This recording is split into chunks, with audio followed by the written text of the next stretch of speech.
ശബരിമല സ്വർണ്ണക്കൊള്ളയിൽ ദേവസ്വം മുൻ പ്രസിഡന്റ് പത്മകുമാറിന് ജാമ്യം. കട്ടളപ്പാളി കേസിലാണ് സ്വാഭാവിക ജാമ്യം കോടതി നൽകിയത്. കൊല്ലം വിജിലൻസ് കോടതിയാണ് ഉപാധികളോടെ ജാമ്യം അനുവദിച്ചത്. വിവരങ്ങളുമായി സുധീഷ് കുമാർ ചേരുന്നുണ്ട് കൊല്ലത്തുനിന്നും.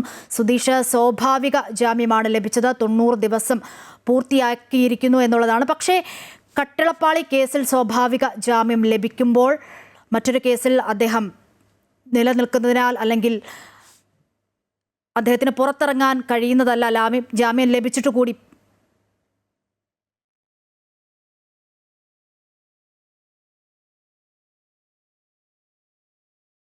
കേസിലാണ്. ഇതില് സ്വാഭാവിക ജാമ്യമാണ് പത്മകുമാറിന് ലഭിച്ചിട്ടുള്ളത്. പത്മകുമാർ കട്ടളപ്പാളി കേസിൽ നവംബർ 20-നാണ് ഈ കേസുമായി ബന്ധപ്പെട്ട് പത്മകുമാർ അറസ്റ്റിലാകുന്നത്. കട്ടളപ്പാളി കേസിലാണ് ആദ്യം പത്മകുമാറിനെ അറസ്റ്റ് ചെയ്തത്. തുടർന്ന് ഈ ഒരു റിമാൻഡ് കാലാവധി 90 ദിവസം പൂർത്തിയാക്കിയ കാലയളവിലാണ് ഇപ്പോൾ സ്വാഭാവിക ജാമ്യം കോടതി അനുവദിച്ചിരിക്കുന്നത്. മറ്റൊന്ന്, ഇദ്ദേഹത്തിന് ദ്വാരപാലക ശില്പ കേസിലും പ്രതിയാണ് പത്മകുമാർ. പക്ഷേ അതിന്റെ അറസ്റ്റ് കോടതി പ്രത്യേക അന്വേഷണ സംഘം രേഖപ്പെടുത്തിയത് ഡിസംബർ 3-നാണ്. അതുകൊണ്ട് തന്നെ അത് മാർച്ച് ആദ്യ ആഴ്ചയോടുകൂടി മാത്രമേ അതിൽ 90 ദിവസം പൂർത്തിയാവുകയുള്ളൂ. അങ്ങനെയെങ്കിൽ ആ മാർച്ചിൽ 90 ദിവസം പൂർത്തിയാകുന്ന ആ സമയത്ത് വീണ്ടും ഇദ്ദേഹം സ്വാഭാവിക ജാമ്യത്തിനായി വീണ്ടും അപേക്ഷ സമർപ്പിക്കും. തുടർന്ന് ആ കേസിൽ ജാമ്യം ലഭിക്കുമ്പോൾ മാത്രമായിരിക്കും പത്മകുമാറിന് ജയിലിന് പുറത്തേക്ക് ഇറങ്ങാൻ കഴിയുക. ഏതായാലും സ്വാഭാവിക ജാമ്യത്തിലൂടെ പ്രതികൾ ഓരോരുത്തരായി പുറത്തിറങ്ങുന്നു എന്ന ഒരു സാഹചര്യം ഇപ്പോൾ നിലനിൽക്കുകയാണ്. കഴിഞ്ഞ ദിവസം തന്ത്രി കൂടി ഇത്തരത്തിൽ അത് സ്വാഭാവിക ജാമ്യത്തിന്റെ പരിധിയിൽ വരുന്നതല്ലെങ്കിൽ കൂടിയും ഈ അന്വേഷണ ഉദ്യോഗസ്ഥർക്കെതിരെ ഏറെ വിമർശനങ്ങളൊക്കെ ഉയർന്ന ഒരു സാഹചര്യത്തിലൂടെ ആയിരുന്നു ഈ തന്ത്രിയും ഇത്തരത്തിലൊരു ജാമ്യം തന്ത്രിക്കും ലഭിച്ചത്. ഏതായാലും 6 പ്രതികൾ ഇതുമായി ബന്ധപ്പെട്ട് ഇപ്പോൾ ജാമ്യം ലഭിച്ച കോടതിക്ക് പുറത്താണ്. ഏതായാലും പത്മകുമാറിന് കൂടി ജാമ്യം ലഭിക്കുകയാണെങ്കിൽ അത് 7 ആകും. പിന്നീട് 2 പ്രതികൾ മാത്രമാണ് SITയുടെ കസ്റ്റഡിയിൽ ഉണ്ടാവുക. ഇനി ഏതായാലും ഈ തന്ത്രി കഴിഞ്ഞ ദിവസം ഒക്കെ തന്നെ ഈ തന്ത്രിയുടെ ജാമ്യ ഹർജി പരിഗണിക്കുന്ന സമയത്ത് പ്രതിഭാഗവും പ്രോസിക്യൂഷനും ഉന്നയിച്ച വാദഗതികളൊക്കെ തന്നെ അതിന്റെ ചില വിവരങ്ങളൊക്കെ ഇപ്പോൾ പുറത്തു വരുന്നുണ്ട്. ഏതായാലും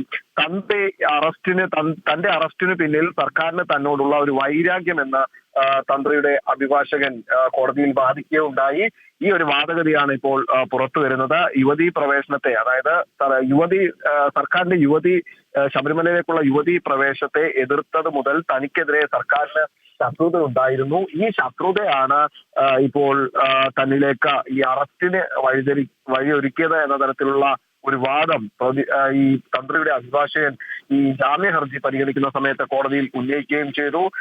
ഏതായാലും ഈ തന്ത്രിയുടെ ജാമ്യത്തിൽ ഈ പ്രോസിക്യൂഷന് അല്ലെങ്കിൽ പ്രത്യേക അന്വേഷണ സംഘത്തിന് കൃത്യമായ രേഖകൾ അല്ലെങ്കിൽ തന്ത്രിക്ക് കേസുമായി ബന്ധപ്പെടുത്തി തന്ത്രിയെ ജാമ്യം റദ്ദാക്കുന്നതിന് ആവശ്യമായ രേഖകൾ പ്രോസിക്യൂഷന് കൊല്ലം വിജിലൻസ് കോടതിയിൽ ഹാജരാക്കാൻ സാധിച്ചിരുന്നില്ല എന്ന തരത്തിലുള്ള ഒരു ജാമ്യ ഹർജിയുമായി ബന്ധപ്പെട്ടുള്ള രേഖകൾ പുറത്തു വരുമ്പോൾ അതിൽ നിന്നും വ്യക്തമാവുന്നുണ്ട്.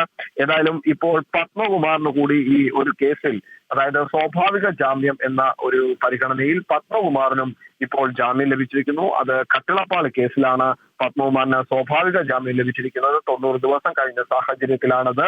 ഏതായാലും ദ്വാരപാലക ശില്പ കേസിൽ അതിന് 90 ദിവസം കഴിയണമെങ്കിൽ അത് മാർച്ച് ആദ്യ ആഴ്ച മാർച്ച് 3 കൂടി മാത്രമേ 90 ദിവസം പൂർത്തിയാവുകയുള്ളൂ. മാർച്ച് 3-ന് ശേഷം ഏതായാലും പത്മകുമാറിന്റെ അഭിഭാഷകനും ഇത്തരത്തിൽ സ്വാഭാവിക ജാമ്യത്തിനായി വിജിലൻസ് കോടതിയെ സമീപിക്കും. തുടർന്ന് സ്വാഭാവിക ജാമ്യം അനുവദിക്കുക എന്ന ഒരു ഘട്ടത്തിലേക്ക് കോടതി എത്തുകയും ചെയ്യും. അങ്ങനെയെങ്കിൽ പത്മകുമാറും മാർച്ച് ആദ്യ ആഴ്ചയിൽ തന്നെ ജയിലിന് പുറത്തേക്ക് എത്തുന്ന ഒരു സാഹചര്യം ഉണ്ടാകും.